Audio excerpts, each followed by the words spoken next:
श्री स्वामी समर्थ. मित्रांनो, तुमच्या समस्या सोडवण्याचं समाधान फक्त तुमच्याकडे आहे. दुसरे लोक फक्त सल्ला देऊ शकतात. कोणीही तुमची समस्या सोडवू शकत नाही, कोणी समाधान देऊ शकत नाही. नमस्कार मित्रांनो, ज्योतिष केंद्रात आपले सर्वांचे स्वागत आहे. जर सबस्क्राईब केलं नसेल तर लगेच सबस्क्राईब करा अशाच महत्त्वपूर्ण व्हिडिओसाठी आणि व्हिडिओला लाईक करा. कुंभ राशी 7 डिसेंबर 2025 पासून काय होणार आहे? कुंभ राशीमध्ये मंगळच मंगळ होणार आहे. सर्व काही शुभ होणार आहे. शनीची 7.5 तुम्ही विसरून जाल. अत्यंत शुभ फळे लाभणार आहे तुम्हाला. मंगळ आणि गुरु मिळून अत्यंत उत्तम फलदायक योग निर्माण करणार आहेत. कारण 7 डिसेंबरला मंगळ धनु राशीत प्रवेश करत आहेत, गुरुच्या राशीत, आणि गुरु 5 डिसेंबरला मिथुन राशीत प्रवेश करत आहेत. उच्चचे आहेत. कर्क राशीत गोचर करत होते आणि आता 5 डिसेंबरला मिथुन राशीत त्यांचा प्रवेश. आमने सामने समसप्तक योग बनला आहे. जबरदस्त. आता मंगळ तब्बल 18 महिन्यांनंतर धनु राशीत प्रवेश करत आहेत. मंगळ एका राशीत किती दिवस राहतात? सुमारे 45 दिवस.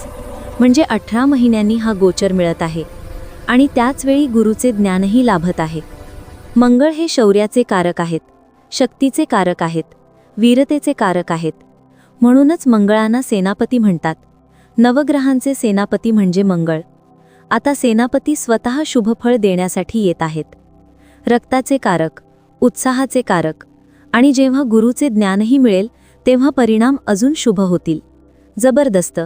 गुरुच्याच राशीत मंगळ गोचर करणार आहेत आणि गुरुची दृष्टीही मिळणार. समसप्तक योग हे कधीकधीच बनते शुभ ग्रहांमध्ये आणि अशावेळी फार मोठे शुभफळ मिळतात. आता हेच मंगळ कुंभ राशीवाल्यांना शुभलाभ देण्यासाठी येत आहेत. या 7.5 सर्व त्रास तुम्ही विसरून जाल. सर्व काही उत्तम होणार आहे. हे गोचर आहे. आणि लक्षात ठेवा, कुंभ राशीचे लोक म्हणजे कोट्यावधी लोक. सर्वांना सारखे फळ मिळू शकत नाही. म्हणूनच आम्ही पुन्हा पुन्हा म्हणते की जन्मकुंडलीचे विश्लेषण करून घ्या. तुमचे ग्रह कसे आहेत ते जाणून घ्या. ग्रह चांगले असतील तर काही चिंता नाही, सर्व काही मिळेल. पण ग्रह पीडित किंवा कमकुवत असतील तर त्रास होऊ शकतो. म्हणून जन्मकुंडलीचे विश्लेषण आणि त्यासोबत ग्रहांचे उपाय करणे गरजेचे आहे. जसे आजारी पडलो तर औषध घेतो, तसे हे उपाय म्हणजे औषध आहे. हे उपाय केल्यास नक्कीच शुभफळ मिळतात. हे ग्रह कोण आहेत? हेच आपले देवी देवता आहेत. त्यांना प्रसन्न करण्यासाठी थोडं श्रम करावंच लागतं. कलियुग आहे, कर्मयुग आहे. थोडं कर्म केले तरच फळ मिळणार. मित्रांनो, हा व्हिडिओ जन्मकुंडलीवर आधारित नाही. हा राशीकुंडलीवर आधारित व्हिडिओ आहे. ज्यांच्या जन्मकुंडलीत 11 नंबरवर चंद्र आहे किंवा ज्यांचे नाव कुंभ राशीनुसार ठेवलेले आहे त्यांच्यासाठी हा व्हिडिओ आहे. आता इथे लक्ष केंद्रित करा. तुम्हाला कळेल कुठे सावध राहायचं आहे, कोणते उपाय करायचे आहेत. व्हिडिओच्या शेवटी उपाय हे सुद्धा सांगणार आहोत. आता पाहू मंगळ कुठे गोचर करत आहेत. 7 डिसेंबरपासून धनु राशीत, म्हणजे वाढीच्या घरात, इच्छांच्या घरात, जिथे इच्छापूर्ती होते. आणि गुरु कुठे गोचर करत आहेत?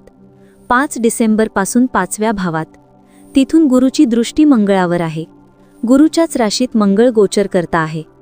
हा भाव कोणता? इच्छांचा, मोठ्या भावंडांचा, समाजाचा, आयवाढीचा, प्रगतीचा. इथे मंगळ आल्यामुळे उत्साह वाढेल, काम करण्याची ऊर्जा वाढेल, नवे नवे मार्ग तयार होतील, कमाई वाढेल. नोकरी करत असाल तर थकवा वाटणार नाही. पार्ट टाइम जॉब किंवा साईड बिझनेस करू शकता. बिझनेसमध्ये वाढ होईल. मोठ्या भावंडांशी प्रेम वाढेल. ज्यांना भेटायचं होतं पण वेळ मिळत नव्हता, आता भेटता येईल. मंगळाच्या 3 दृष्टी, 4थी, 7वी आणि 8वी. पहिली 4थी दृष्टी दुसऱ्या भावावर, म्हणजे मीन राशीवरील वाणीस्थानावर, जिथे आधी आक्रमक वाणी झाली होती, कुटुंबात मनमुटाव झाला होता, पतीपत्नीमध्ये दुरावा निर्माण झाला होता, लव्ह रिलेशनमध्ये कटुता निर्माण झाली होती. हे सर्व आता संपेल. वाणी गोड होईल. घरात सौहार्द वाढेल. कुटुंबात आदर मिळेल. आणि घरात आदर असेल तर समाजातही इज्जत मिळते. आता धनसंचय होईल. बचत वाढेल. जुने कर्ज उतरतील. दुसरी 7वी दृष्टी 7व्या भावावर, म्हणजे शिक्षण, संतान, लव्ह रिलेशन. लव्ह रिलेशनमध्ये ब्लॉक, कटुता, दुरावा सर्व संपेल.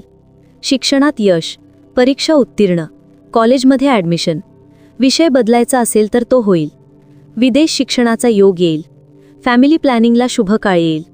तिसरी 8वी दृष्टी 6व्या भावावर. ज्यांना नोकरी नाही त्यांना नोकरी मिळेल, आळस संपेल, उत्साह वाढेल, कोर्ट कचेरीचे प्रश्न संपतील, रोग व्याधी कमी होतील, कर्ज उतरतील. मंगळ करिअरच्या भावाचे स्वामी, म्हणून करिअरमध्ये वाढ, प्रमोशन, नवीन काम, ऑनलाईन काम सुरू करण्यास अत्यंत उत्तम काळ. प्रॉपर्टीमध्ये व्यवहार 100% होतील. एकंदरीत संपूर्ण गोचर शुभ आहे. फक्त एवढे लक्षात ठेवा, मंगळाची दृष्टी वाणीस्थानावर आहे. उत्तेजित होऊन काही चुकीचे बोलू नका, त्यामुळे नातेसंबंध बिघडू शकतात. ही छोटी काळजी घेतलीत तर सर्व कर्ज उतरतील, धनदौलतीची वाढ होईल, आय वाढेल आणि नवे मार्ग उघडतील. जर माझा समजावण्याचा प्रयत्न तुम्हाला आवडला असेल तर चॅनल सबस्क्राईब करा, व्हिडिओ लाईक करा, शेअर करा, छोटीशी कमेंट करा. जय श्रीराम, हर हर महादेव. मोठी प्रसन्नता होईल. आता उपाय. तुमच्या राशीचे स्वामी शनी. शनीचा बीज मंत्र ओम प्रम प्रीम प्रौंसह शनेश्चराय नमः. हा मंत्र 1 माळ म्हणजे 108 वेळा रोज जपा. संध्याकाळी किंवा रात्री सर्वात उत्तम. अशक्तांना मदत करा. हनुमानजीची उपासना करा. सुंदरकांड पठण करा. हनुमान चालीसा वाचा. हनुमानजीला चोला चढवा. प्रसाद अर्पण करा. कल्याण होईल, आशीर्वाद मिळेल. पुन्हा भेटू पुढच्या व्हिडिओमध्ये. तोपर्यंत श्री स्वामी समर्थ. हर हर महादेव.